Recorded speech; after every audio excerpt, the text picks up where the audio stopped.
welcome to a new episode of Healthy Science, the podcast. And this episode, I would love to talk to you about something that is a bit controversial.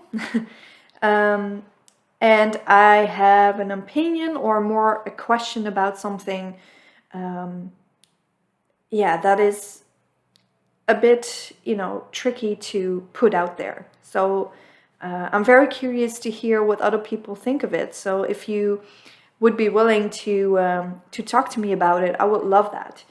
Because I noticed during my PhD that there's a lot, people would love to graduate cum laude, for example, or they would love to publish in high impact journals.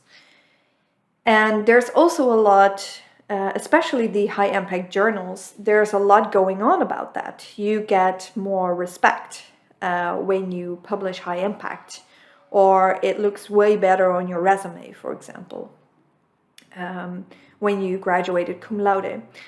But I want to tell you a story of someone within my old research team who got cum laude, which made me doubt, this entire concept. This was a woman. She is a great scientist, no doubt about it. She is a great scientist, and she did a residency as well.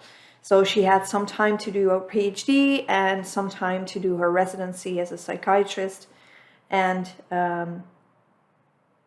I have to be honest, I don't know her very well. She was in my team, but she was a senior and a lot away, for her residency. But she graduated cum laude. And she did 9 years of PhD. And she had one paper that was published high impact and was very had a result that had a huge impact on the research field. So that was sort of the reason, I think the most important reason for her to graduate cum laude.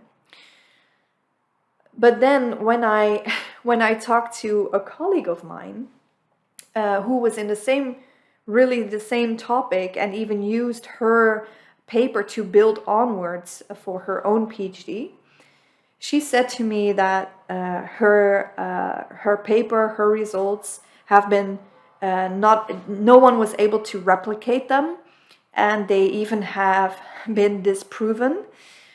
So her paper was like the only paper who had this result.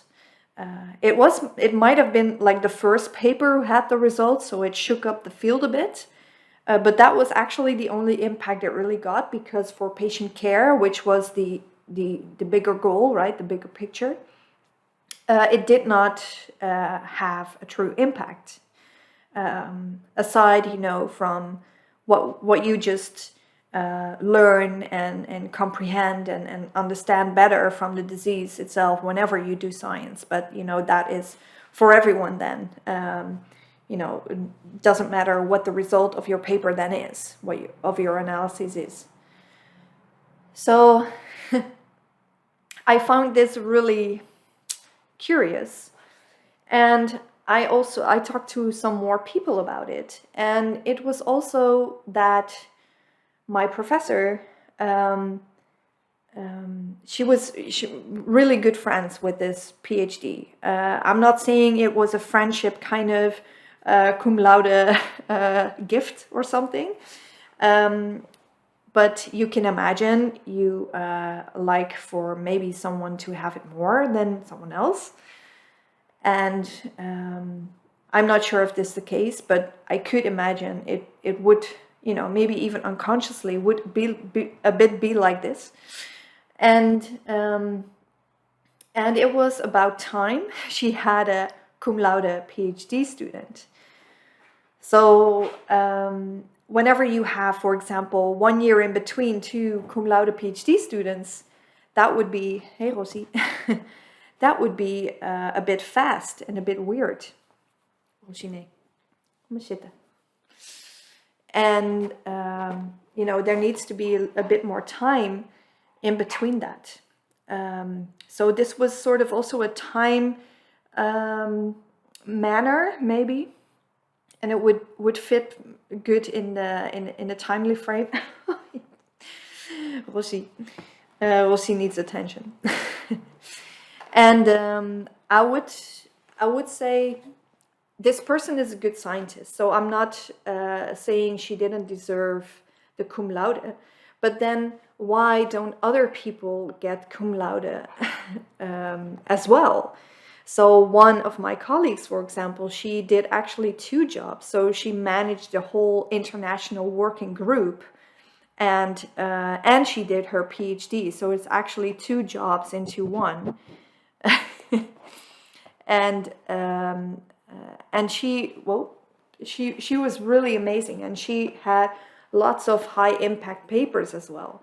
So and she didn't got a cum laude. With the thing that might be the case here as well is that she didn't pursue her career in academia. So after her PhD, she went into the pharmaceutics. So, it might also be to help a person in their career path within academia. Rosie, even eraf. Rosie doesn't know the word no. Hey, boof. But it's really, it made me doubt so much about why I didn't want to have cum laude anymore, because I felt like it doesn't mean anything really. It's just a convenient thing, or to help someone, and that is of course a good gesture. And I'm not saying whenever you know someone or you are someone who graduated cum laude that you didn't deserve it. I really don't want to say that. It made me doubt about what the meaning of it is. And the same with high impact papers, because this person had one high impact paper which was disproven and not replicated anymore. So why is it then such an important, a big deal? Because when someone okay, now Rosie is fully in the picture.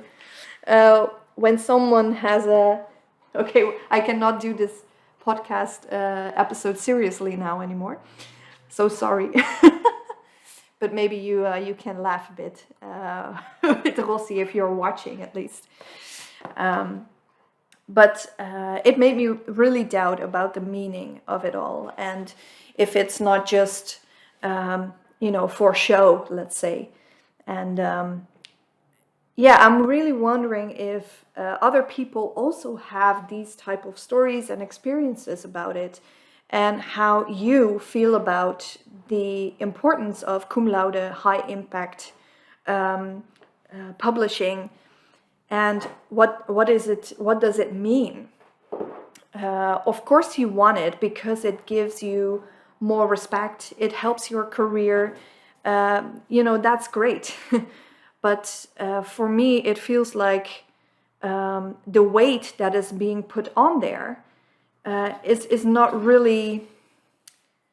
Yeah, it diminishes the people who don't get a cum laude, because they might even be as good a scientist as the people who graduated cum laude, or might even be better scientists. But because the high impact publishing, for example, gets so much weight, this gives a really distorted image. And I just wanted to talk to you about this because it's not a very popular opinion or question to ask, because when I did ask it, I got a really mad face.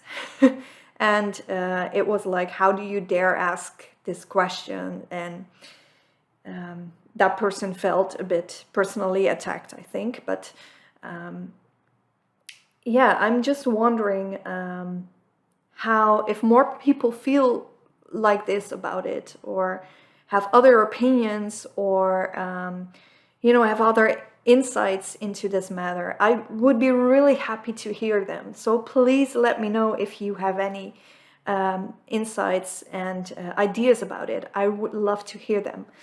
And again, please don't feel, not again.